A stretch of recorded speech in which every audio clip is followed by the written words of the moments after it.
झारखंड पंचायत चुनाव को लेकर एक बड़ी खबर निकलकर सामने आ रही है। झारखंड पंचायत चुनाव के तारीखों को ऐलान को लेकर पंचायत चुनाव के लिए राज्य निर्वाचन आयोग से मांगा गया है कार्यक्रम। मतदान की तारीखों का शीघ्र होगा ऐलान। बिहार के तर्ज पर होगा झारखंड पंचायत चुनाव, यानी कि झारखंड में पंचायत चुनाव कराने की अब मन सरकार ने पूरी तरह से बना ली है और राज्य निर्वाचन आयोग से तारीखों को लेकर मांगा गया है कार्यक्रम की किसकी तिथि को प्रथम चरण, दूसरे चरण, तीसरे चरण और चौथे चरण के मतदान होंगे। जोहार, नमस्कार। और हम आपके लिए हमेशा झारखंड पंचायत चुनाव को लेकर हर छोटी बड़ी खबरों को लेकर आने का प्रयास करूंगा। मेरा नाम सुनील बॉबी है। तो झारखंड वासियों के लिए इस समय की सबसे बड़ी खबर निकलकर सामने आ रही है कि झारखंड में पंचायत चुनाव कराने को लेकर अब झारखंड सरकार पूरी मन बना ली है, यानी कि अब झारखंड में पंचायत चुनाव होगा। जैसा कि आप जानते हैं कि 2 बार चुनाव की तिथियों को टाल दिया गया है और तीसरे बार टालना सरकार के लिए एक बड़ी समस्या उत्पन्न कर सकती है। इसलिए कुल मिलाकर हम कह सकते हैं कि झारखंड में पंचायत चुनाव अब शीघ्र होगा, जिसकी तिथियों के ऐलान को लेकर, तिथियों के चुनाव की तिथियों को लेकर कह सकते हैं राज्य निर्वाचन आयोग से कार्यक्रम मांगा गया है। तारीखों की घोषणा सरकार के द्वारा शीघ्र करने की बात की जा रही है।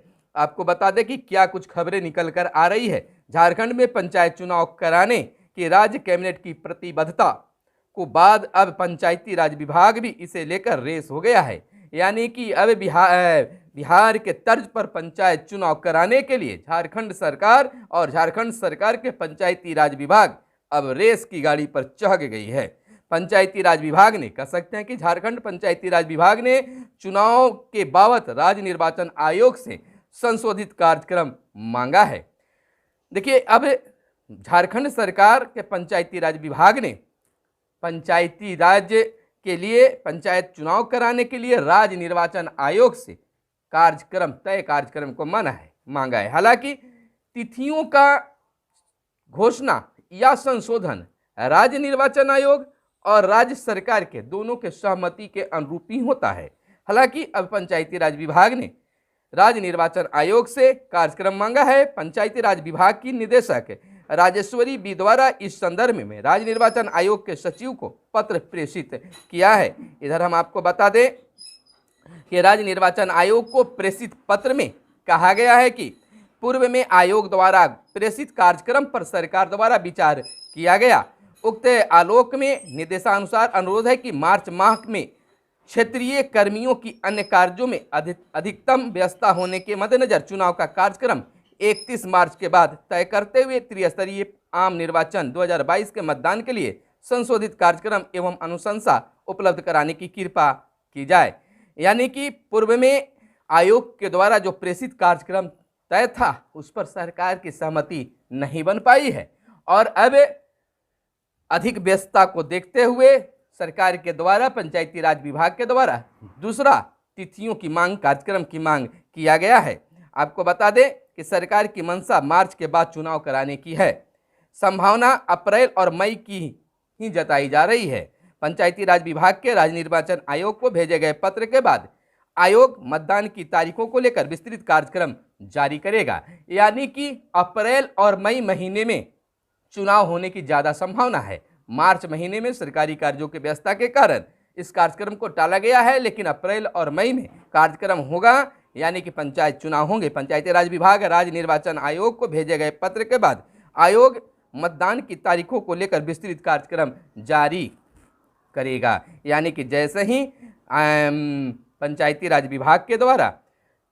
विभाग को राज्य निर्वाचन आयोग के द्वारा अनुशंसा पत्र मिलता है, कार्यक्रम की तिथि मिलते हैं, तो घोषणा उसके बाद की जाएगी। आपको बता दें कि मैट्रिक और इंटर परीक्षा के बाद होंगे पंचायत चुनाव।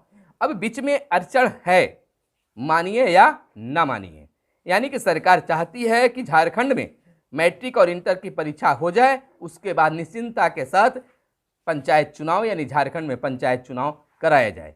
हालांकि देखिए, गांवों के विकास के लिए पंचायत की अहम भूमिका होती है और अगर सरकार बात कर रही है कि बिहार के तर्ज पर पंचायत चुनाव होंगे, तो बिहार में तो मुखिया जी, वार्ड सदस्य को बहुत कुछ मिलता है। बहुत कुछ पावर है, तो क्या झारखंड सरकार भी नवनिर्वाचित मुखिया और वार्ड सदस्य को बिहार की तरह पावर देगी?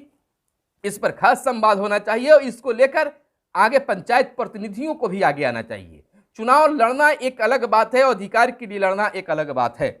जिस प्रकार से बड़ी फंडिंग बिहार में मुखिया जी के लिए होता है, करोड़ों के मालिक होते हैं, करोड़ों के कार्य कराने के लिए होते हैं, तो क्या झारखंड में भी इसी तरह से बिहार के तर्ज पर पावर मिल पाएंगे? देखना होगा। मालूम हो कि 24 फरवरी को मुख्यमंत्री हेमंत सोरेन की अध्यक्षता में कैबिनेट की बैठक हुई थी, जैसा कि आप जानते हैं।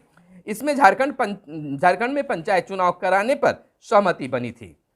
तय हुआ था कि मैट्रिक और इंटर की परीक्षा संपन्न होने के बाद राज्य में पंचायत चुनाव कराए जाएंगे। कहा गया कि चुनाव से एक माह पूर्व सरकार तारीखों का ऐलान भी कर देगी, यानी कि जब मार्च में चुनाव होना है, अप्रैल और मई में चुनाव होना है, तो मार्च में तिथियों का ऐलान कर दिया जाएगा, ताकि पंचायत प्रतिनिधि यानी पंचायत से जो उम्मीदवारी अपना पेश करना चाहते हैं उनको अच्छा खासा समय मिले कि अपने मतदाताओं के बीच में अपनी पैठ को मजबूत कर सकें, अपनी बातों को मतदाताओं के बीच में रख सकें। आपको बताते हैं कि एक माह पूर्व का ऐलान होगी। मालूम हो कि 24 मार्च से झारखंड में परीक्षाएं शुरू हो रही है। यह परीक्षाएं अप्रैल में संपन्न होगी। ऐसे में संभावना है कि अप्रैल, मध्य और मई में प्रथम चुनाव संपन्न हो सकते हैं। इधर हम आपको बता दें कि अगले महीने मार्च में चुनावी तारीखों का भी हो सकता है ऐलान, यानी कि अगले माह, यानी कि आज फरवरी महीने के बाद अप्रैल में, मार्च महीने में तारीखों का ऐलान हो सकता है पंचायती राज विभाग की कवायद के बाद। अब ऐसा माना जा रहा है कि मार्च में चुनावी तारीखों का भी ऐलान हो सकता है। इसके बाद आदर्श चुनाव आचार संहिता लागू हो जाएगी। देखिए बंधु, आचार्य मैंने कह सकते हैं कि आचार संहिता लागू होने के बाद जो प्रत्याशी होते हैं उनको बहुत सोच समझकर कदम उठाना पड़ता है। आदर्श आचार चुनाव संहिता जो है उसमें बहुत कुछ बंधन होते हैं। आपको बता दें, सरकार हर हाल में मई तक चुनाव संपन्न कराकर पंचायतों में जनता की सरकार यानी कि गांव की सरकार गठित कर देगी। यह भी पहले की तरह स्पष्ट हो गया है कि इस बार झारखंड में पंचायत चुनाव 4 चरणों में कराया जाएगा। कैबिनेट के बैठक में दिन ही सरकार ने, कैबिनेट की जिस दिन बैठक हुई थी उस दिन ही सरकार ने यह साफ कर दिया था। आपको बता दें कि कोरोना संक्रमण को देखते हुए 2 बार बढ़ाना पड़ा था कार्यकाल। उल्लेखनीय है कि झारखंड में हेमंत सोरेन सरकार कोरोना संक्रमण को देखते हुए समय पर चुनाव नहीं करा सकी थी। सरकार को 2 बार पंचायतों का कार्यकाल बढ़ाना पड़ा। गांव समाज इस बात की प्रतीक्षारत है कि सरकार कब चुनाव की घोषणा करती है। सबों के मन में है कि आखिर पंचायत चुनाव की घोषणा कब होती है, अधिसूचना कब जारी होती है। झारखंड सरकार के मंत्री आलमगीर आलम कई बार स्पष्ट कर चुके हैं कि सरकार शीघ्र चुनाव के लिए वचनबद्ध है। कैबिनेट की बैठक के बाद जो तेजी नजर आ रही है, इससे यह साफ या स्पष्ट हो रहा है कि चुनावी तारीखों का ऐलान शीघ्र होने वाला है, यानी कि झारखंड में अब पंचायत चुनाव होना बिल्कुल तय है। लेकिन मुद्दा इस बात की भी है, 4 चरणों में चुनाव कराने की बात। जिस प्रकार से बिहार में चुनाव के दूसरे तीसरे दिन रिजल्ट घोषित हुआ, तो झारखंड में भी इसी तरह से, यानी कि अब आपको रिजल्ट के लिए, परिणाम के लिए इंतजार नहीं करना होगा। चुनाव के दूसरे तीसरे दिन आपके रिजल्ट आपके पास होगा, रिजल्ट घोषित कर दिया जाएगा। तो एक बड़ी काम होगा। लेकिन मुद्दा यह है कि क्या बिहार की तरह ही झारखंड में पंचायत प्रतिनिधियों को पावर मिलेगा? कुछ लोगों को कहना है, मानना है कि बिहार में, और सही भी बात है कि बिहार में मुखिया जी पावरफुल होते हैं। अपने वार्ड में काम कराने के लिए वार्ड सदस्य पावरफुल होते हैं। तो बात यह है कि क्या झारखंड में भी बिहार के तर्ज पर जब चुनाव कराने की बात चल रही है, तो क्या बिहार के तरह गांव की सरकार को पावरफुल बनाने की भी बात होगी?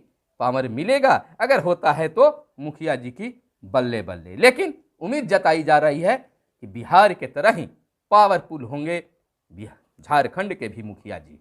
अब सरकार तमाम चीज़ों पर कार्य योजना बना रही है, नए ढंग से झारखंड के विकास के लिए कार्य होंगे। तो आप हमारे साथ बने रहिए, हम आपको तुलना कराएंगे कि झारखंड के और बिहार में पंचायत के मुखिया जी, पंचायत के वार्ड सदस्य को क्या क्या पावर है। हम तुलना कराएंगे कि बिहार के मुखिया जी को क्या क्या पावर है और झारखंड के मुखिया जी को अब तक क्या पावर मिला, क्या मिलने वाला है। तो बस हमारे साथ बने रहिए, और हमारे साथ बने रहने के लिए हमारे चैनल को सब्सक्राइब कर लीजिए। मेरा अगले वीडियो में, तब तक के लिए दीजिए इजाजत। धन्यवाद। जय हिंद, जय भारत, वंदे मातरम।